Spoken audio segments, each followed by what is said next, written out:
Hey everyone, Earthbounder89 here, back with another video. And today I'm going to discuss my diecast collection here in Japan, as yesterday I watched a video on my friend Dustin's channel, which is Excite Video Magazine. Now, my friend Dustin does video content on cars and car culture in southern Japan and the Kyushu region, and really cool dude, and I think you'll like his content too. And you can check him out. I'll include the link down below. But I saw in one of his videos yesterday, he had a little stash of diecast cars, and that's what inspired me to do this video. Now, first I'll show you some of my Tomica diecasts that I have, and this is the Speed Racer Mach 5. And this is just a classic icon in Japanese culture and animation culture for that matter. And it's so iconic. And they nailed this car. I mean, anything otherwise would have been a sin. But, this was an awesome buy for about $3. And another car that, for my own taste, was a classic or something I needed to have was Lupin III, his Fiat 500, and this is just a dead ringer too. They did a really fantastic job, so had to get that. Now, one car that's cool but in some ways a little disappointing was the 2017 Chevrolet Camaro ZL1. I'm a big Camaro guy. I have a 69 Camaro back in the States, and I would love a new ZL1. However, this car has some details really cool, like the doors open, which is kind of rare on models of this scale, but just with all black, it looks flushed out. I think with the hood scoop, the chin spoiler, and the grille itself, if they used like a metallic orange, red, or blue, anything else for the body, it would have made those features pop. And just monochrome like this, it kind of just, it's not impressive. But one car that really did impress me was this. It's one of the premium line, and it's the Subaru Impreza 22B STI. Now, this line is a little higher quality than your standard Tomica, and as we see here, here is the car.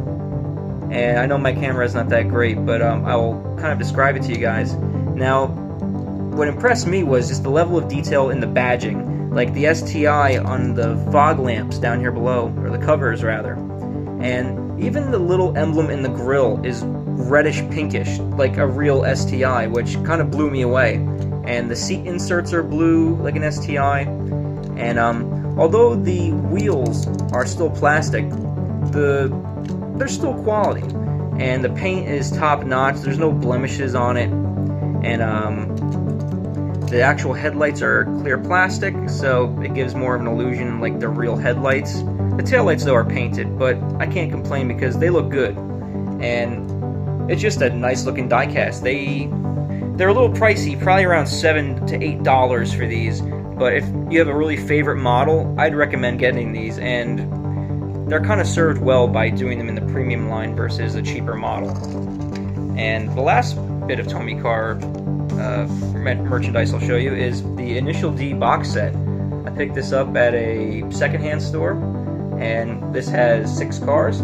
And of course, what set is complete without the trusty 8.6 of Takumi Fujiwara? Then you have one of my personal favorites, the FC of Ryosuke Takahashi. Then you have Takashi Nakazato's R32 GTR. You have Seiji's Evo 4 from the Emperors, even complete with the Night Kid sticker upside down on the spoiler. You have Iketani's S13 Sylvia, and you have Itsuki Takeuchi's A85. So, cool little set. I mean, a lot of white cars, but I think maybe the Impact Blue car would have been cool in here, but I believe that's in another set, so the hunt continues. But moving on to Hot Wheels, they recently came out with a set called Japan 2 Historics. I'm not sure if it's the second line in the series or if it's just the name they have for them. But these cars are fantastic. I have Hot Wheels vintage racing cars back home in the States, specifically Trans Am cars like the Penske Sunoco Camaro or Vic Edelbrock's Mustang. But these cars are fantastic. I highly recommend people get these. I mean, they're a little pricey, but if you're a collector, I think you'll love these. The paint on them is excellent. The tires are actually rubber, So it's definitely a quality collectible. They got some weight to them. They're not the plastic chassis Hot Wheels that you see in the store now for like 99 cents. And for the price, you do get a quality product. This is the Datsun Bluebird 510, and just the packaging itself is really nice too. Then on the back you have the rest of the range that is available, which I will show you as I have the whole set. Then the next one is the Nissan Skyline C210, and comes in a really unique purple color, and just like the other one, all these cars have rubber tires, and there's some decals on them, like in badging, which is high quality, similar to the Tomica, and this is just a cool bit of kit.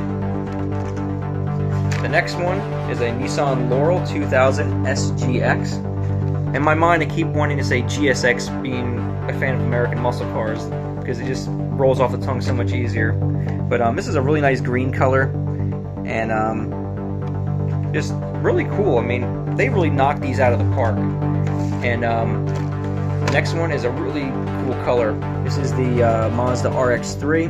Now, this is such a cool little car, and it has really, really wide fender flares, which I think looks awesome on this, personally.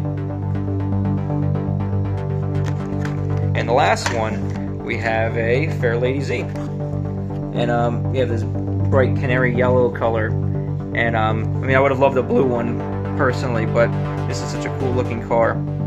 And the wheels, I'm assuming they're plastic, but the chrome on them looks really good, and they did really well with that.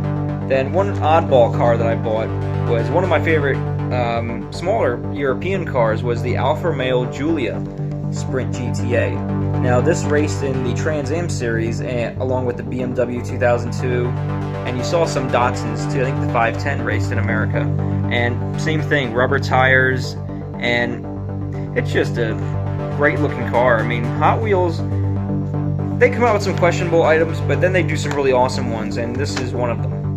And one thing that was really cool in Japan is that there's a lot of promotional stuff, and when I bought these Hot Wheels at Toys R Us, they actually gave me a free collector car, and this is one you cannot buy. There's no UPC on it.